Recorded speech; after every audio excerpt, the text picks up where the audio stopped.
Okay, welcome back to Metflex and Chill. This is your host, Rachel Gregory, and I'm here with my good friend, Dr. Bret Scher, sorry, and actually next door neighbor, kind of. How are you, Bret? I'm doing great, Rachel. Thanks so much for having me on today. Yeah, I'm so excited you're here. So before we dive into kind of all things cholesterol, which we're going to talk about today, do you want to give us just like a little bit of your background, kind of how you got into I guess the whole low carb space, maybe a little bit of your journey. Yeah, I'd love to. Thanks. I started off in, med school residency, like everybody else, wanting to get out there and make a difference and help people and kind of change the world. And I did a preventive cardiology fellowship, which was an Ornish style program. And, I just soaked up every bit of knowledge I could. And I was just super excited to get out there and start helping people. And when I kind of got out into the real world and got my first cardiology job, didn't take long for me to realize that I wasn't having the impact I thought I was going to have. And at first I didn't know why. It was very easy to sort of blame things on the patient, put it on the patient that they just couldn't stick with the lifestyle. They weren't compliant, or just say, this is the natural course of disease. Diabetes keeps getting worse, so heart disease happens. People go on dialysis. It's just sort of the way it happens, unfortunately. But that didn't sit well with me. And I figured I needed to do something. I needed to figure out another way to try and attack this problem. So I started Boundless Health in a small wellness center with a friend of mine. And I still wasn't, convinced on low carb. I didn't even really know much about low carb at that point. But luckily for me, the health coach I was working with, Dustin, who's just a great guy, he already had this whole experience of low carb and keto. And so on a couple of our challenging clients, he said, hey, why don't we try a ketogenic diet on this person to see if this helps? And, at first I looked at him like he had two heads and he was crazy. And I said, I'm a preventive cardiologist. I do not want to kill my patients. Why would I give them a ketogenic diet? I mean, that was seriously my reaction because that's how I had been trained, right? And he just looked at me and he said, well, have you actually looked into it? Have you done any research about it or read about it? And I had to stop and be honest and say, no, I hadn't. And so he recommended a couple things to read, and I started reading, and I just couldn't stop. Once I started reading and once I started learning about it, I realized like this whole world exists with peer-reviewed journal articles, and with books and with all this information that I had never experienced before. No one had ever told me about it. I'd never seen before. And I was like amazed. My eyes were open. And then, so I tried it myself. I went low carb, tried it in patients, and just kept reading and reading. And after that, I was like, wow, this is such a powerful tool. And it may not be the right tool for every single person, but for it to not even be taught in medical school, for internal medicine physicians and cardiologists and endocrinologists to not even know about it is just a crime, because it's backed by evidence. It's clinically effective.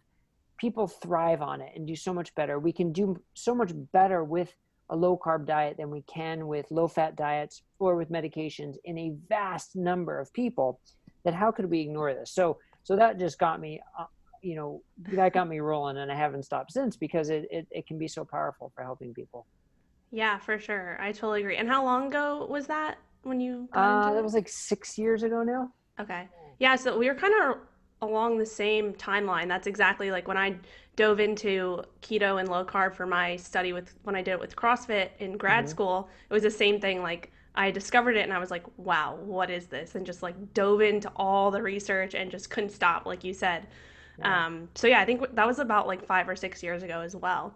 And so when you started implementing it with your clients, did you see that they were getting, results right away? Were you able to start taking them off of different medications and things like that? Yeah, I did. And actually, at first, it was very uncomfortable. I have to be honest.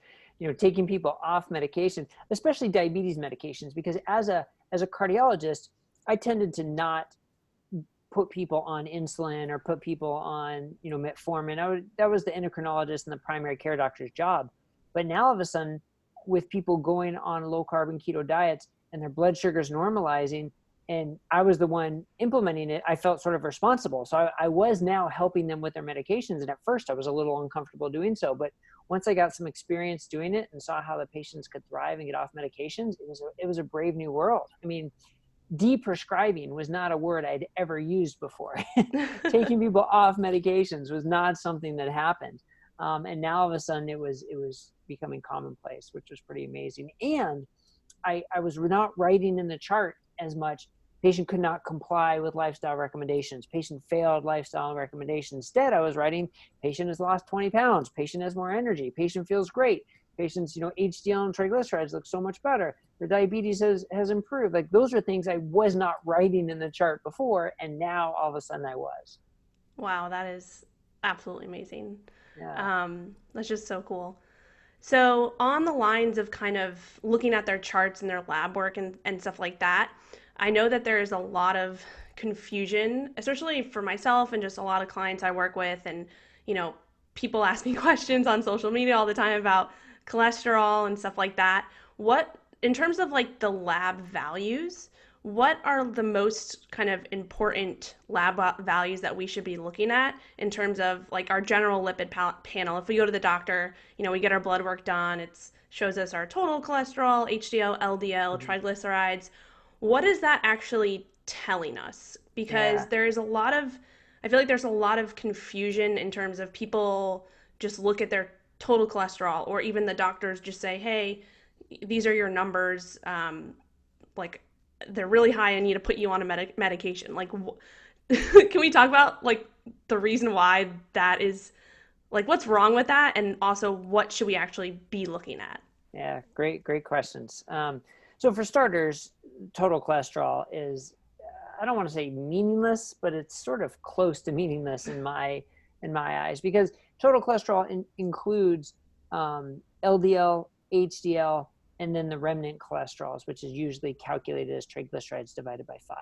So if all you're looking at is the one number, you have no idea what the makeup is of the other cholesterol components. So if someone's following a standard American diet and has metabolic disease or prediabetes or diabetes, which probably the vast majority of the people had when these studies on cholesterol, total cholesterol, were done, then chances are total cholesterol and LDL are fairly correlated. But when you talk about a metabolically healthy population, especially a population that's low carb or keto, all of a sudden LDL and total cholesterol are not necessarily going to be as well correlated, because of the HDL and the way the triglycerides factor into that equation. So because of that, I don't think anybody should be just making any decisions based off of total cholesterol, especially when we have so much better information. And even on the standard lipid profile, like you said, you get LDL, triglycerides, and HDL. Well, the triglyceride to HDL ratio is actually a powerful marker for risk of cardiovascular disease and presence of metabolic dysfunction, be it insulin resistance or type 2 diabetes. So even in that standard profile, using that triglyceride to HDL ratio can be very, very impactful, because one, it can tell you are at risk for metabolic disease, but two, it also can inform you what is the risk of the LDL. And here's what I mean by that. Not all LDL is the same. So when we look at LDL cholesterol, that's just the total amount of cholesterol housed within these LDL boats, or the LDL lipoproteins, because they have to carry the cholesterol around. It's almost a shame that they're both called LDL. I wish they were called something different, but it's these LDL particles that carry around the LDL cholesterol. Well, if you're metabolically healthy, those LDL particles are going to look different and behave differently than if you're not metabolically healthy. So that triglyceride to HDL ratio can be a marker for that. Now, if you wanted to measure it specifically, that's when you get more advanced lipid testing, where you can measure the size and density of the LDL particles. And you can even sometimes measure the inflammation, whether that's present in the LDL particles. So that's going to tell you more about the LDL, because not all LDL is the same. The studies are very clear. The more small, dense LDL you have, the higher the risk. So you want to make sure you have less of the small, dense LDL. Now, it's not talked about a lot in traditional medical practice now, because we don't have drugs that can do it. Statins don't change the size and density of your LDL. What does? Low-carb diets, keto diets. It's the most effective thing I've ever seen at changing the size and density of your LDL and naturally raising HDL and lowering triglycerides. It is the most powerful intervention. And drugs don't do it. So pharmaceutical companies don't research it. They don't promote it. The main organizations that are funded by pharmaceutical companies don't promote it. And it's just not talked about enough. So to get back to your question though, the main things to look at, I think, in the standard lipid profile are that triglyceride to HDL ratio.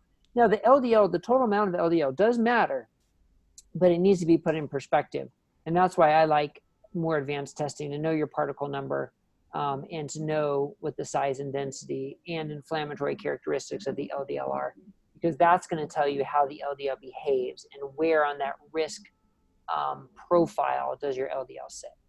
Okay. So how would someone ask their doctor for that? If they got back Yeah. their panel, how would they say, "Hey, how can I see what my particle size looks like for my LDLs?" Mm-hmm.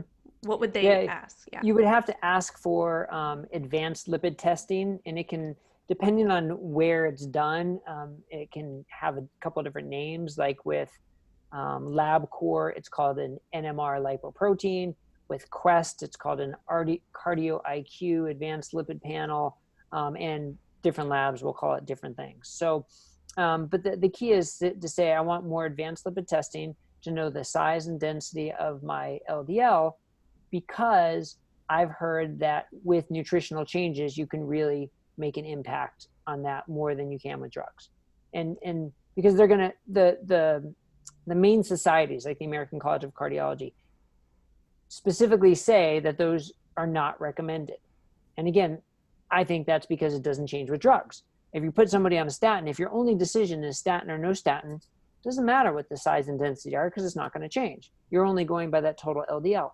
But if you're looking at how nutritional and lifestyle therapies can impact your cholesterol numbers, that's when you really want to know the advanced lipid profile, because that's what's going to change pretty profoundly.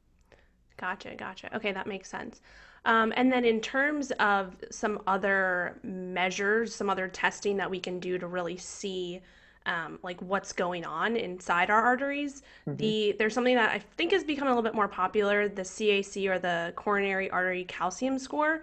Right. I feel like that's something that is starting to surface a little bit more, but can you tell us a little bit about what that test is, why it's important, who should get it? Yeah, the coronary calcium score is definitely becoming mainstream now, which is wonderful to see. So it's a CAT scan. It takes about 10 seconds to do. It's a very simple scan, no IV, relatively low radiation dose. So it's something that can be repeated, yearly or every few years if you really wanted to follow it. Um, and what it does is it measures the calcium in the walls of your artery. And this is important because it doesn't tell you anything about plaque inside your artery. So some people say, I've got calcium on my arteries, I've got blocked arteries. So one does not equal the other. Calcium does not equal blocked arteries. But what calcium shows you is that you've had some sort of vascular injury with a healing response from your body. And part of that healing response lays down calcium in the wall of the artery. And studies show that that puts you at a higher risk over the next 10 years of having a cardiovascular event. Whereas if your score is 0 and you have no evidence of coronary calcium, then your 10-year risk is extremely low. And that can be helpful for a number of reasons. The way it's being used now in cholesterol guidelines is that if you're sort of on the borderline for whether you're getting whether your doctor's to recommend a statin or not, if you have a calcium score of 0, all of a sudden statins are off the table, because there's this good study at our Walter Reed Medical Facility showing over 10 years, if your calcium score was 0, if you took a statin or didn't take a statin, there was no difference in cardiovascular events. And if your calcium score was between 1 and 100, you needed to treat 100 people for 10 years to save one cardiovascular event. So the calcium score of 0 can be a very powerful thing. Now, where people get into trouble is if their calcium score is not 0. And that's a harder thing to react to, especially if you've had 30 years of standard American diet, hyperinsulinemia, prediabetes, and then went keto a few months ago and now have a calcium score of 200. Some doctors may look at that and say, see, this keto diet's killing you. You've got to get off the keto diet. Well, there's no timestamp for that calcium. You don't know when it was laid down. I think chances are higher that it was laid down in that 30 years of the standard American diet more than the 2 months of the keto diet. So that's where the interpretation can be a little more challenging. A score of 0 is great and easy to interpret, but a score that's not 0 needs to be put into context and say, okay, now what? And that's the bigger question. Gotcha. Okay. So for those tests, what you would, so if someone wanted to coronary CAC. Hmm. Um, Usually doctors don't prescribe it just off the bat. Like if you went and asked your doctor to get it, would they say yes or no? Well, Usually. they might. So one place where it can be really helpful, especially in the low carb or keto community, is if your LDL goes up on a keto diet, which certainly can happen, but Can everything you tell else us looks good. why? Sorry, that was one of my questions. Why would that happen? Yeah. Yeah. So actually, let me finish this thought Oh, real quick, sorry. and then I'll go back and I'm too answer that for excited. sure. Yeah, that's all right. We'll get to it. I promise. So if your LDL goes up on a keto diet and your doctor automatically wants to react to that and start treating you with a medication or tell you to change your diet, you could say, well, can we get a calcium score to see where I am in that risk bucket? You know, am I in a higher risk with a high calcium score, or am I in that very low risk with a zero calcium score? Because then you know you have time. Then you can say, okay, let's do some experiments over the next few years even to see what's happening with my diet, my cholesterol, and my overall risk factor profile. With that, because that calcium score of 0 is very powerful. So that's where I would usually recommend people ask for it if you do have an LDL that goes up and they just want to give you the prescription or tell you to stop your diet. The calcium score is one more piece of the puzzle that can really help with that. Gotcha. Okay. So now to get to your question, why can LDL go up on a keto diet or low carb diet? Well, for starters, it doesn't for the majority of people. So if you look at the major trials that looked at people who were overweight or had type 2 diabetes and started them on a keto diet, the vast majority of those studies show no change in LDL. And those that showed a small increase in LDL-C, the amount of LDL cholesterol, showed no change or a decrease in ApoB. So let me define that. Hmm. So ApoB is sort of like similar to LDL particles in that it's the number of particles, not the amount of cholesterol. Okay, Okay. so it's the number of boats carrying the cholesterol around the ocean of your blood, and that's a better marker, a more important marker than the amount of cholesterol. And so why would that stay the same? Well, because now the LDL particles are the larger, less dense particles as opposed to the more dense particles. So they've changed the size of their particles, so their particle number doesn't change. So this is a long-winded, Hmm. you can tell I get excited about this, I like talking about this, but this is a long-winded way of saying that for the majority of people, LDL does not change on a low-carb or keto diet. But what does change is the HDL naturally goes up, the triglycerides go down, and the size and density of the LDL improves. All positive changes, beneficial changes from cardiovascular risk factor perspective. Okay, but some people, the LDL does go up. So why does that happen? We don't know exactly. There are three pretty good theories as to why it happens. One is this energy model, which Dave Feldman at cholesterolcode.com has really popularized and done a lot of work to promote, which says if our bodies are burning fat, we're now burning fat for fuel, we need more fat, right? What is this fuel? Well, triglycerides. So if we're going to get more triglycerides, those are usually packaged into these lipoproteins called VLDLs. And the job of a VLDL, very low density lipoprotein, is to travel around your blood and drop off the triglycerides at places where it's needed for energy. Well, the natural progression of a VLDL as it drops off triglycerides is it becomes an LDL particle. That's just the natural life cycle of a VLDL. As it drops off the triglycerides, it turns from a very low density lipoprotein into a low density lipoprotein. So it becomes LDL. So if you have a higher triglyceride demand, more VLDLs, you're going to eventually get more LDLs down the road. So it's this energy demand hypothesis. That's a Okay. pretty good hypothesis. Others are insulin can actually affect your LDL receptors. So higher insulin can upregulate your LDL receptors. So insulin level, your natural insulin levels goes up, your LDL receptors increase, so you're clearing more LDL. Well, on a low carb or keto diet, insulin naturally goes down. So potentially you could downregulate your LDL receptors so you're not clearing the LDL as much. That's another theory. And then the third theory is that the precursors for making ketones are similar to the precursors for making cholesterol. So as you have more coming into the bucket to make ketones, some are also diverted into making cholesterol. So you get more LDL cholesterol. Those are three theories. To be honest, we don't know exactly why. Mm-hmm. And I think the more interesting question is, well, what does it mean to the person? It would be nice to know exactly why. But more importantly is what does it mean when it happens? Gotcha. Okay. So if I was someone who was following a low carb diet and I got blood work done and I had high LDLs, Hmm. and then I was like, okay, well, now that I know that I should maybe get a CAC, I get a CAC score, and it's not zero, it's higher. But like you mentioned, that could have been from years of, you know, the standard American diet. Hmm. What would I do from there? That's a great question, and that's a hard question to answer because that's when you need a full evaluation. So one of the things I do with the majority of the people I see, or not the majority, but a number of the people I see, they come to me saying, "Oh, I think I'm a hyper responder," and I've heard LDL doesn't matter in hyper responders. And so there are two important points to that. One is not that LDL doesn't matter at all; it just means it probably matters a lot less in a true hyper responder than in somebody who has elevated LDL for other reasons. So it probably matters less, but it doesn't mean it doesn't matter at all necessarily. But the more important part of that is saying, are you really a hyper responder?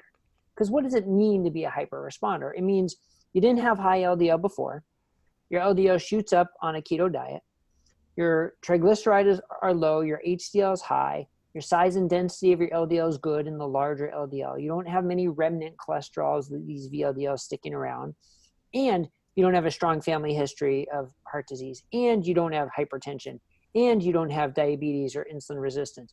That's what it means to be a hyper responder. So I see people who have a strong family history of heart disease, they still have insulin resistance, they still have small dense LDL, and they say, oh, I don't think my LDL matters because I'm one of these hyper responders. Well, no, you don't exactly fit into that bucket. You're in your own bucket. So the first is to make sure, are you truly in that bucket where there's nothing else going on except for an elevated LDL? Then in that case, I personally think the LDL matters a lot less. We don't have strong evidence, 10-year evidence to say it matters, not at all.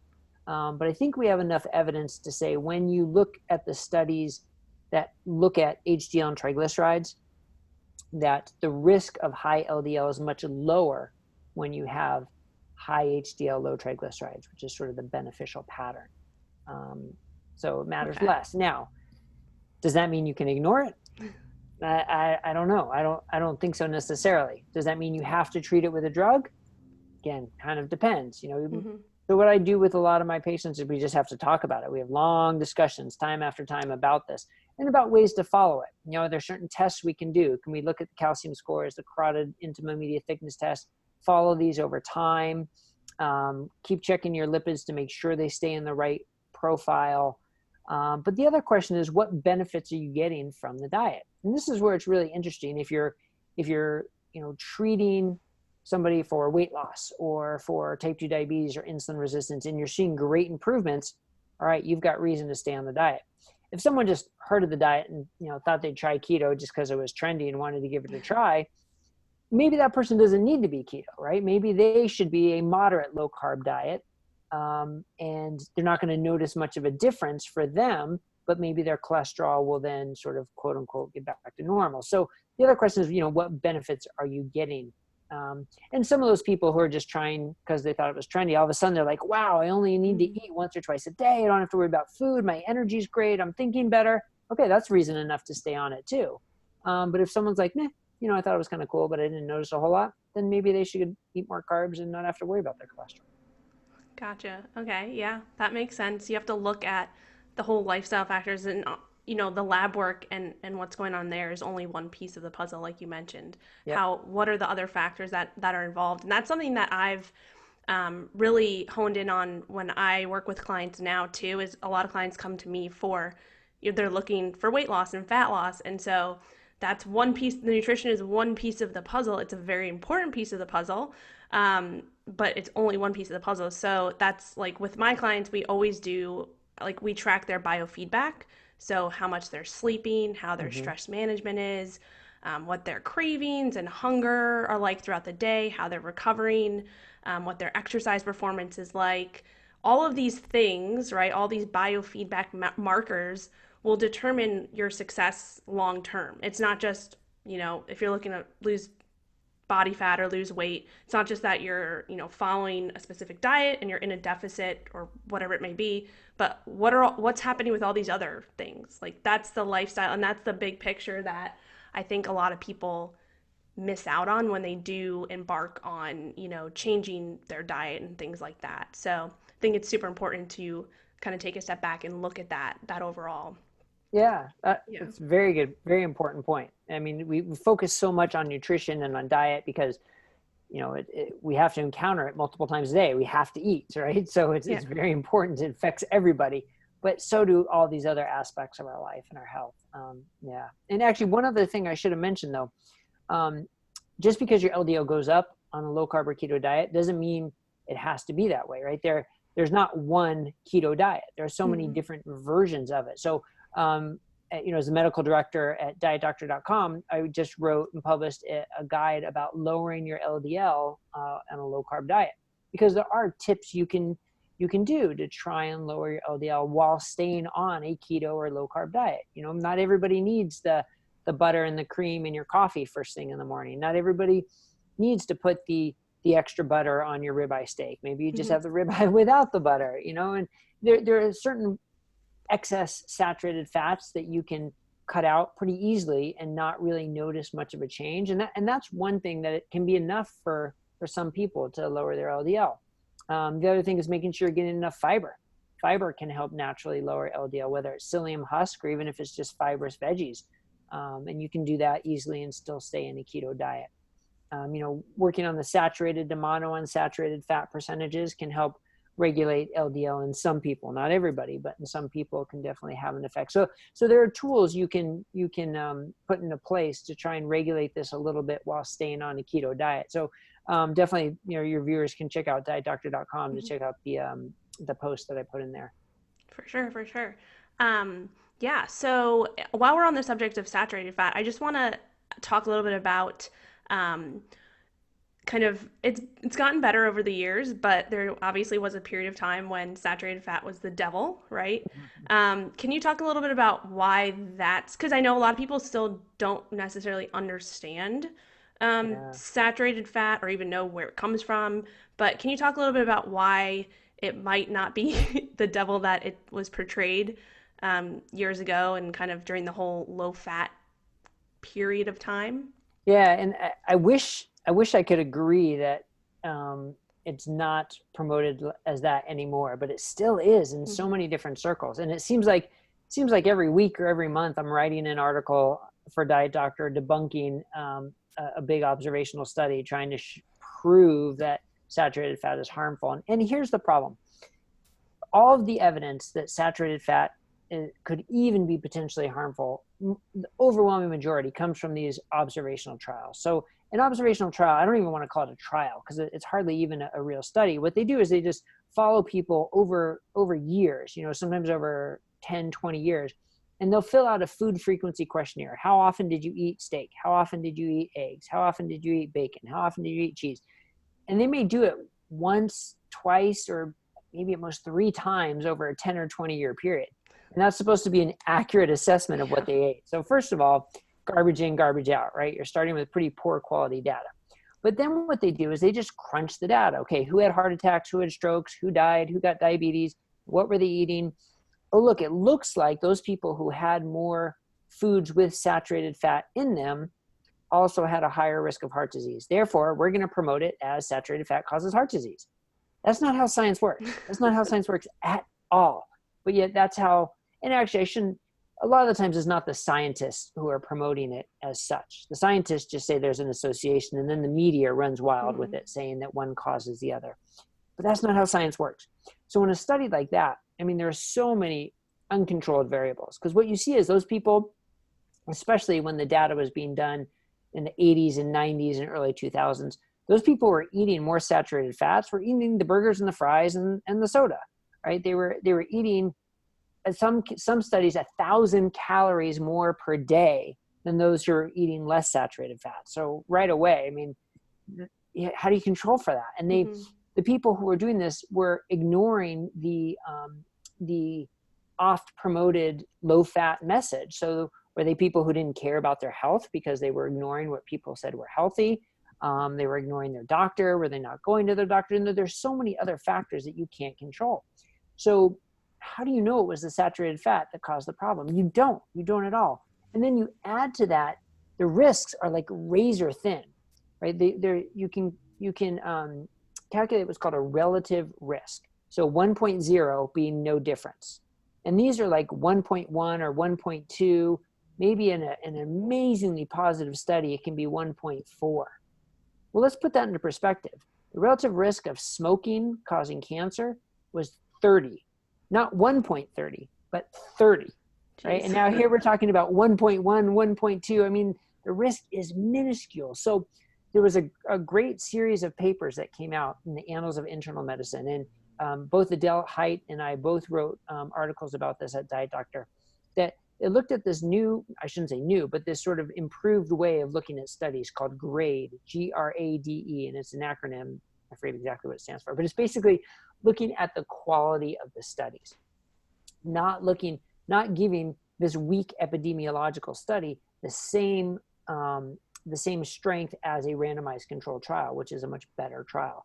And when they used that criteria, their conclusion was, we don't have any real strong evidence to make a recommendation that you should eat less meat or less saturated fat. That evidence just doesn't exist. And that's why at Diet Doctor, when we write our guides and our posts and we reference them, we don't just throw out references and say, okay, here's a reference. We'll grade that reference. And we've been doing this for over a year now. We'll grade that reference. So, is it a animal study, which is very weak, or observational study, which can be weak or very weak? Or is it a review of all the randomized controlled trials, which is pretty strong evidence? Like, you need to know that difference. So when it comes to saturated fat, the evidence is so incredibly weak, but unfortunately, it's just been promoted for decades. And, read Gary Taubes and read Nina Teicholz to know about the background and the conspiracies and the politics behind it. Those books are fantastic for that. But my take-home message is the evidence is just so incredibly weak that there's no credible evidence to make the recommendation that we need to lower saturated fat, especially when it's coming from real foods in a low-carb diet, right? That's the other part. Where is it coming from? What else are you eating with it? So you have to factor that in as well. Yeah, like not the saturated fat from French fries, but the saturated fat from real whole animal products and things like that. Exactly. Yeah. Do you think that, it's going to change anytime soon in terms Mm-hmm. of the media? And because even now, I remember the other day I Googled just to see. I Googled, what is saturated fat, just for fun. And I believe the top thing that came up was just all the negative things about it. And it's like, Yeah. well, if you're someone who is trying to learn more about this and you Google that and you're like, oh, well, Dr. Google said this, but it's the first thing you see. So it's hard to, not, take that into account. Do you think that that's going to change anytime soon, or? I sure hope so. I sure hope so. Don't Google it. Go to Diet Doctor. Yeah. We have our evidence-based guide there that's going to show you what the right answer is. Yeah. Anyway, is it going to change? Part of the problem is there's such a vegan movement among like celebrities now that makes it so popular. And even though it's more now, it seems to be more like environmental and ethical, even though the environmental argument really falls short too. It sort of bleeds into the health argument as well. And so people are just sort of assuming it's healthy without even looking at it. And that's what worries me, that it's going to get this head of steam because of a few celebrities promoting it. And it's not based on science. It's not based on health. It's not based on what's better for you or necessarily for the planet. But it's based on kind of popularity, which bothers me. Yeah. So I really hope that it's going to change, because the evidence and the papers and the publications showing that the evidence behind saturated fat is so weak and not meaningful, that's growing. So hopefully people will start paying attention to that. Yeah, and also the quality of the research, like you said, like that is something where, especially with these new documentaries and just articles and clickbait that come out online, it's like they reference a random study. I remember my dad a few weeks ago, he sent me, it was a study out of, or no, it was an article from Harvard, and it said, it's like something about keto, right? And just saying all the bad things about low carb and keto. And he was like, is this true? And I was Mhm. like, well, even in the first paragraph, the end of the first paragraph, it was said, study done in mice for 1 week. And I'm like, okay, as soon as you read that, just stop reading the rest. Because Right. one, it's done in mice, which there's some, obviously there's some issues there because mice are not humans, but two, just it was a week. Like you have to look at these factors and understand that not all science is created equal. Yeah, I Um, mean, the study, if we're talking about the same one, got a lot of popular attention, and the mice were fed a quote unquote ketogenic diet, which was a 10% protein diet with a high soybean oil mhm. mouse chow. And to make any sort of correlation between that and what happens to humans eating a real food ketogenic diet is absurd. Like you can't draw the line there. Yeah. But most people are going to read the headlines and not the study. So again, I wrote about that on Diet Doctor because we want people to understand the difference. We want to try and promote knowledge as much as we can. So, because it can be scary reading these studies and reading these media blurbs or even on Twitter where people just, tweet out the conclusion without talking about any details of the study. It can be scary. So Yeah. we need to know the background. We need to know what's behind it. Yeah, for sure. And even, not all science is created equal and not all low carb keto diets are created equal either. And Right. that's something that that I'm very passionate about, which is why this podcast is called Metflex and Chill, is the whole concept of metabolic flexibility. But before we get into that, I do want to ask you something about that. But before we get into that, I do want to just address one more question that I feel like a lot of people still don't understand, and it relates to the food and the cholesterol in your food. So, for Mhm. example, there's the whole eggs are going to kill you craze, right? Can you tell us a little bit about why the cholesterol in your food is not necessarily equal to the cholesterol in your body and why that, like the confusion behind that? Yeah. I mean, it seems to make simple sense. Like we like things to be simple. You eat cholesterol, it raises your cholesterol. What could be simpler, right? But the body doesn't work that way. The body, just the same way eating fat doesn't necessarily make you fat, right? Eating carbohydrates can turn into fat. But wait, that's not simple. Well, no, because our bodies aren't simple. Our bodies are complex metabolic machines. And we have now the evidence has really grown showing that eating cholesterol does not increase your risk of heart disease, does not increase your risk of strokes, does not increase your risk of death, and does not adversely affect your cholesterol panel. So what's really interesting about this is the American Heart Association came up with a updated scientific advisory about dietary cholesterol. And they went through all the science. And as I'm reading this, I'm getting excited. I'm like, wow, this is the American Heart Association. And they are showing all the evidence how eating dietary cholesterol does not adversely affect the cholesterol in your body and does not increase your risk of heart disease or stroke. This is great. And then I get down to the conclusion, and it says, so our conclusion is to eat a diet high in grains and low fat and low fat dairy and lean meats. And it's like, wait a second. You just presented all this evidence and concluded something completely different. But that's exactly what they did. Oh my It kind of gosh. boggled my mind. So I recommend reading, the first 2/3 of that of that report, where they go through the science that shows that eating cholesterol is not related to adversely affecting your cholesterol profile or increasing your risk for cardiovascular disease or stroke. It just doesn't And so, moral of the story is eggs are not going to kill you. happen. Yeah, I mean, how many years were people eating egg white omelets and thinking it was help, it was the best thing for them, and it's a great source of protein, but that the Yeah. fats and all the vitamins and the Hmm. nutrients from the egg are in that yolk. I mean, so eat the yolk. Yeah, for sure. So another question I do have is, and this is something that I've kind of, it's like my quick way of explaining fat versus sugar in your, like when you're consuming it. It's probably, I want to get your opinion on this, but when someone says to me or asks me a question like, if I eat all that fat, it's going to clog my arteries. And so I kind of explain it. I heard someone else explain it this way, and it kind of stuck with me. It was like, I don't know. I don't know if it's right, but tell me what you think. So if you drop, you know, a, a bottle of honey on the floor and you walk over it, it's like all sticky and stuff, right? Like you walk over it, you're stuck to it, it's sticking around. Versus if you drop a bottle of olive oil all over the floor, you're kind of just cruising right through, right?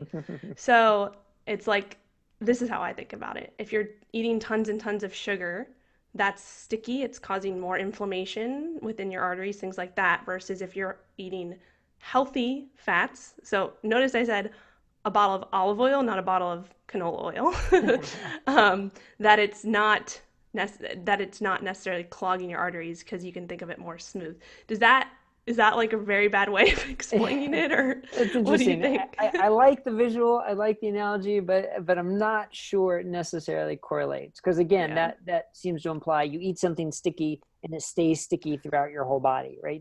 Your body digests it. It's no longer yeah, sticky once it gets into your body. So I don't think that yeah. quite works. Although it's Yeah. creative, I like it. I like the creativity. When you talked about, it's not as simple, that's, I was kind of thinking back, like, I've used that analogy before, but it's not a great analogy because Yeah, it doesn't really make trying to sense. But picture you yeah, skating around your kitchen on olive oil.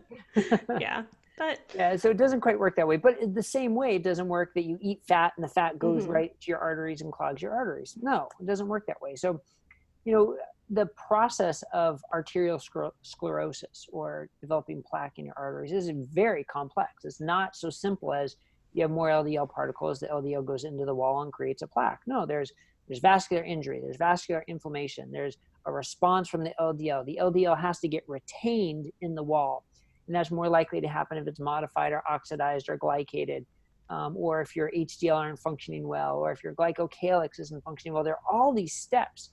It's not just you eat fat or you have high cholesterol and it goes to your arteries. hmm It's such a simplistic way to say it that it's it's harmful to try and be that yeah. simplistic. Yeah, Yeah, and it's just so much, like you said, our body, we're not machines. Like, we have intrinsic, can't even say the word, hormonal responses and all of these other factors that are involved. right. Um, so yeah, it's definitely, I think it's the education piece behind it. Um, so there was another question I had in terms of just looking at fats and the quality of fats and the types of fats. I think there's still a lot of, again, we're getting a little bit more educated on it, but things like canola oil and vegetable oil and margarine and all of these things that are still very, very prominent on our shelves. Do you think that that is going to hopefully start going away? And why are those things like, why are, canola oil and these fats that are made in factories, why are they so harmful to our bodies? And what should people know about, the risks of consuming those, on a regular basis? Yeah, so this is a good question, and one that where I don't know, I guess my take and to take a diet doctor is a little bit different maybe than the popular um, message in the keto and low carb community. Um, but when you look at vegetable oils, industrial seed oil is what I call them, and how they're made and how they're made in factories under high pressure with chemicals and heat and solvents and bleach, and like that just sounds awful. Why would anybody want to put that in your body, right? There's just no reason why anybody should be putting that in their body, in my opinion. Then there's the mechanistic reasons how it can increase inflammation. There's mechanistic reasons why it could potentially increase cancer risk and reactive oxygen species. There's that mechanistic reason. But then when you look at the evidence to say, is there evidence that this actually harms people? That's where the evidence sort of breaks down. We actually don't have a lot of evidence saying that it harms people. There's some old studies like the Sydney Diet Heart Study and the Minnesota Coronary Survey, where it did suggest that maybe it harms people. But then we have these large observational epidemiological studies that show maybe it's beneficial the more you eat. And so the quality of evidence isn't great necessarily on either side, but I got to say, it's certainly not conclusive to say we have proof that eating more vegetable oils is harmful. That being said, I don't eat them. I don't recommend my patients eat them. If anybody reaches out to me on Diet Doctor, I'm going to say you probably shouldn't eat them. You should stick to real foods and less processed oils, because of these reasons. Why? Because of the mechanistic concerns, because of just how they're made in a factory. Like, just Google how do you make canola oil, and you'll see Mm-hmm. that the process is it's awful. And I just don't see the need for it. Now, they're promoted sometimes as helpful and beneficial because they can lower LDL. But do you really care about your LDL, or do you care about your risk of heart disease, stroke, and death and cancer, right? Like that's what you really care about. So we don't have strong evidence to say that they lower those risks. So I'm not Mm. sure why we would want to be eating more other than they're cheap and they're easy, and they can last forever, which is also another Yeah. problem probably. So I really hope that they start to go away. And just, on your salads, just ask for olive oil and a squeeze of lemon, Hmm. and that's your dressing. You don't need more than that. Yeah. And stick with the less processed stuff is just always that statement, stick with less processed foods, is always, a good rule to follow. And I think that applies to these industrial seed oils as well. Yeah, yeah, for sure. Because, I mean, you just think about how, like you said, how they're made. It's just all processed and in a factory. Like, that's not, you're putting chemicals in your body. Like, even if the research isn't there, it's still like anything that is made in a factory is probably not going to be too great for you. Yeah. And like in my life, I do not have any of those things in my house. But when I do go out to dinner and things like that, obviously I try to avoid it as much as possible, but I still am being realistic with myself.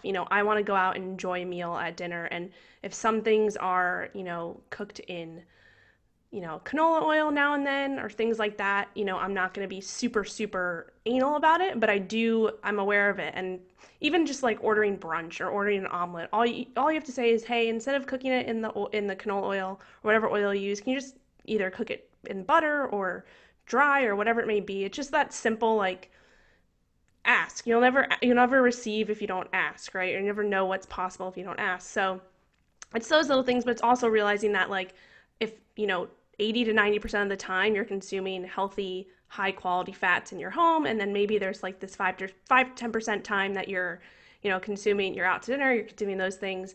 I think that's okay for the majority of people. And like what you said, focus on real food. So one of the things that I always say is, 80 to 90% of the food you eat should have either had a face at some point or grown from the earth at some point. So if it has those two things, anything that you're about to put in your mouth that has those two things, then you're good for 80 to 90% of the time. But we're being realistic here. There's going to be that 10 to 15% of the time where, yeah, you're probably going to have, a keto bar or some type of protein powder or things like that. And I do that too. But, just thinking about the majority of the time with that real food is going to be your best bet. So I have two more questions. The first question is I just want to kind of get your opinion on. We talked about the American Heart Association and like the canola oil and all that stuff, and how that stuff is still on the shelf, and the cereals and things like that. And they have this heart health label on it, right? What does that mean? And is it something that, like, yeah, tell me, what's your opinion on that? Well, what it's supposed to mean is, of course, it's healthy for your heart. What it really means usually is that it's low fat, high sugar, and you should stay away. That's what I think it means. So, it's ridiculous how that's become sort of just abused. Like, and companies have to pay to get that on their cereal box and on their food, and all it has to do is be low fat usually to get that. I mean, Fruity Pebbles and Cocoa Crisps and the high sugar cereals they used to have that. I don't know if they still do, but they used to have that seal Mm-hmm. on it, which just shows how blind they are to what's truly healthy. I mean, that's absurd. Like, okay, it's low fat, it's going to give you diabetes, it's heart healthy. Doesn't make any What? sense. So I mean, you really have to ignore that. It's a marketing ploy, Mm-hmm. and a way to get money, and it's sad. It's sad because it's playing with people's health, and it's confusing people, and Yeah, yeah, I it has think. no purpose. Yeah, and it's just, educating yourself and just becoming more, it's all about awareness and like education and understanding, what these things are and, what to avoid, and it just comes down to kind of being your own advocate because, no one else is going to do it for you. So, I Yeah. think that's I mean, super any important. organization that's making health related guidelines, nutrition guidelines, or certifying something as healthy should not have any outside in money coming in, because the cereal companies, the pharmaceutical companies, that's who's funding these organizations. And then the organizations are supposed to be providing unbiased information. Well, A doesn't equal B there, that's for sure. Yeah. And I wish I could say that it would change soon, but Mm-hmm. I don't know about that. We can be optimistic. Come on, we can Yeah. be optimistic. Okay, so the last thing I just want to kind of get your thoughts on and opinion on. So I talked a little bit about, this, the kind of where I'm going with, what I'm advocating and how I work with my clients and things like that. It's more kind of looking at this whole concept of metabolic flexibility and that kind of being, the ultimate end goal for someone who is trying to just get as healthy as possible. So for me, what I see is that, being in ketosis and following a ketogenic diet, 24/7 may not be necessary for your average person who's just looking to get healthy, live a healthy lifestyle. It might be necessary for someone who's trying to treat some type of disease or cognitive issue or something like that. But in my opinion, it's really understanding this concept of metabolic flexibility and teaching your body that it should be able to go back and forth between these two main fuel sources, which are fat and carbs. So using carbs when you need them during high intensity exercise or for maybe some hormonal balances and things like that.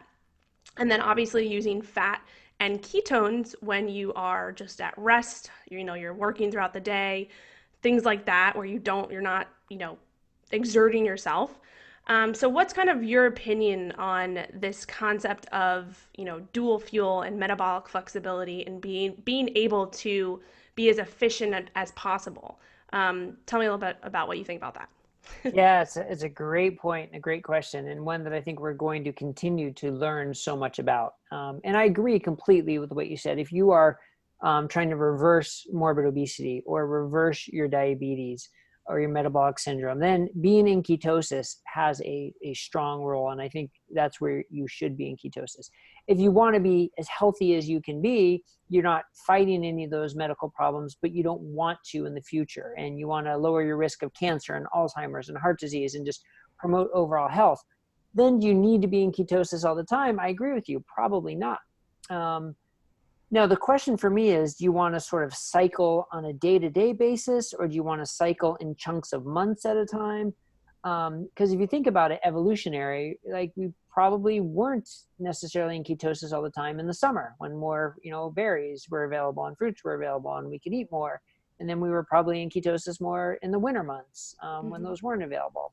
So, all hypothesis and, guesstimates, but so there probably was this cycle of evolution. And to me, that sort of makes sense. Now, question is, can you do it and still feel good? And that's the big part of it. Like, because it doesn't mean when you're out of ketosis, you start eating, bread and Mm-hmm. pasta and bagels and chips and cookies. No, it means you start eating more fruit. You have some sweet potato and parsnips and, maybe some beans or lentils and actually interesting, that's sort of the stage I am in right now. After being in ketosis continually for a few years, I decided, all right, let's try a little carb flexibility and see what Mm-hmm. happens. And so actually I got to show you. So I've got my CGM. So these are great. Let's Oh see where I'm yeah. at. All right. Let's check right now. I had All one right. on the other week and it All well, right. that's another story. 89. So that's pretty good. All right. I'm That's pretty happy good. with that. So, because when you come out of a ketogenic diet, you most likely are going to be, look insulin resistant for a couple of days because the easy way to explain is your pancreas sort of is taking a break and isn't going to Mm-hmm. respond as quickly. But after a couple of days, it sort of settles down. That's exactly what I saw. The first couple of days of eating more carbs, and again, more carbs is like 100 grams of carbohydrates. I did have some, rises up to 140, which I would never have when I was eating ketogenic, of course. But now, after just a few days, it's starting to settle back down and show that I actually truly am still insulin sensitive. So for me, that's good enough evidence. Now, I wish everybody can have one of these continuous glucose monitors because that's one of the best tools you can use to say, am I metabolically flexible? And can I start eating some more carbs? And obviously you can tell if you're still feeling good, but checking that blood sugar because that's so important. And part of the issue again with our medical institution is like We just care if you're diabetic or not diabetic. Mm-hmm. But what we should care about, well, if your A1C is 5.6 or if it's 4.8, that's a big difference. And that's probably going to have a difference of your long-term health. So having that, that range of trying to be really good about where your numbers are, we don't have the strong evidence to support that, but it makes sense. So that's where this concept of metabolic flexibility, I think, really comes in, making sure you're still getting benefits. You're not putting yourself at risk. You're having low blood sugars, low insulin, and all your markers are staying consistent and you feel good. Then I think it's perfectly fine to cycle in and out of ketosis. Absolutely. Mm-hmm. On a day-to-day basis, if you're out for a couple of days and in for a couple of days and out for a couple of days and in for a couple of days, personally, I do worry a little bit about that because of this sort of time lag in your insulin sensitivity. Now, if you're doing that all the time, maybe that goes away. I don't know the answer to that question, but I think that's it would be a really interesting experiment to do for sure. Yeah, yeah, that's definitely something that I've been looking into a little bit more. And Yeah. especially with like looking into different populations as well, like athletes and women and things like that. It's like for me, I went through testing lots of different things out on myself over the years and then on clients as well. And I just always kind of came back, especially recently over the past year, just this concept of, if I can use fat for fuel when I need it and, not feel like I have to eat every 2 hours. If I can dip into ketosis when I need to be focused or, I want to fast for a long time, it's easy for me to do that. But if I'm doing some type of, intense exercise, or not saying that you can't do intense exercise with keto, but for me and like looking at my performance and things like that, or just some other hormonal things that are going on, being able to use carbs as a tool, right, Mm-hmm. is important. And if you're in strict, like you said, if you're in ketosis for a very, very long time, your body kind of becomes desensitized to using carbs, and it's like it doesn't understand how to use them if they've been gone for a while. It's kind of just like out of sight, out of mind. You kind of de there's still the science here is a little bit iffy, but like your enzymes kind of desensitize, or that's not the right word, but down regulate and things like that for processing the carbs. But then on the other side of things, it's like if you've never been in ketosis and you've never trained your body to use ketones and fat for fuel, which is, most of America, then you're never going to be able to be metabolically flexible. So it's like you have to go through that first. You have to go through ketosis, go through keto adaptation, teach your body how to use ketones for fuel and fat for fuel, and dip into that, and stay there for a while, and then maybe come out of it. And it's exactly what you said with the seasons and things like that. And even with athletes as well, there's a lot of, I don't know if you follow any CrossFit things, but there was an article that came out the other day, and like everybody in the CrossFit world is going crazy because it promoted keto for CrossFit athletes. And obviously I did my study on that many years ago, but it's like people are not, they're looking at the surface level and they're not understanding like, okay, maybe, keto is not necessary for high intense CrossFit athletes, but what if they became fat adapted in their off season and taught their body to tap into their fat stores and use fat and ketones for fuel more efficiently, and then when they introduced carbs, they were, working that in the in season and, during CrossFit games and all that stuff, and their body was able to, keep those carbs for a little bit longer, to use those for those high intensity times. So now I'm just going down the rabbit hole of this, but I can go on forever, so I don't want to, but it's just the whole concept of, okay, we need to kind of be balanced here. And I think that in my opinion, a lot of the metabolic issues that are happening is because most of the population is so metabolically inflexible that they Yeah. cannot, they're just burning sugar 24/7, they're hungry every 2 hours, mood and everything is just all out of whack. And it's like, all right, well, why don't we try to work towards becoming more metabolically healthy and flexible? And then we don't necessarily have to be strict keto 24/7. We can still enjoy other things, but we can dip in and out of that. So that's my soapbox for today. Very well said. No, I agree. I think that's very well said. And look, I think every single person on this planet should purposely get into ketosis for 30 days just to Hmm. experience it. And whether you stay there or not, you decide, but just to experience it and see what can happen. And if you want to do vegan ketogenic diet, if you want to do vegetarian, if you want to do carnivore, if you want to do omnivore, they all exist for a ketogenic diet. So I think everybody needs to experience it, and then they can get started on this path towards metabolic flexibility one way or the other. I love it. Completely agree. Well, I think I have asked you lots and lots of questions. Thank you so much for your time. I do have one last question that I want to ask you. It's a little bit more of a fun question. So, if you had one superpower, what would it be? Wow. One Putting you on the spot. superpower. Oh my goodness, that is. One superpower, what would it be? Can I have more than one?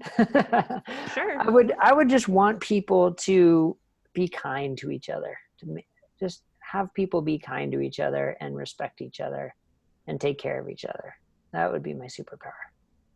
I love that. And now I'm tearing up. No. No, that's awesome. I love it.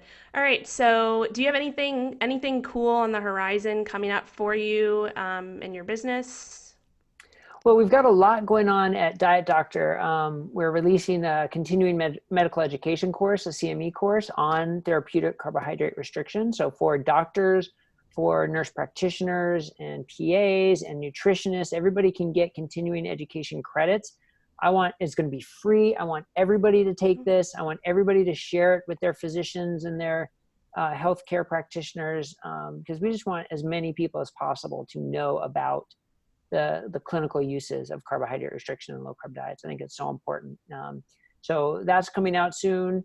That's going to be awesome. And I don't know, there's just lots of other good information and videos, and constantly writing things and filming YouTube videos for Diet Doctor. So please check those out, because our job is to just inform you and help you make low carb simple and make health simple. It's amazing. I'm definitely going to be checking out the continuing education for sure. So we can find you on dietdoctor.com. And I know you have, well, I've been sending a lot of, whenever I have a question about cholesterol, I send everybody to lowcarbcardiologist.com, which is your website. You have Right. tons of great blog posts. So is it both of them Yeah, I'm or? in both places. Yeah, I Okay. mean, I'm the medical director at Diet Doctor. That's where I'm spending most of my time now. But I also still have my telemedicine practice where I see patients at Low Carb Cardiologist. I'm just not updating the blog or anything on that website now, because all my writing and all that attention is going to Diet Doctor. But I am still seeing patients at Low Carb Cardiologist. Gotcha. Okay. And you have a podcast as well? The Diet Doctor podcast. Okay. Yeah. Awesome. So, Well, thank you so much for letting me, ask you all these questions and for your time. I really, really appreciate it. I think we covered a lot. So yeah, thank you so much. yeah, that was fun. Great questions. Thanks, Rachel. All right, I'll talk to you soon. All right, bye bye.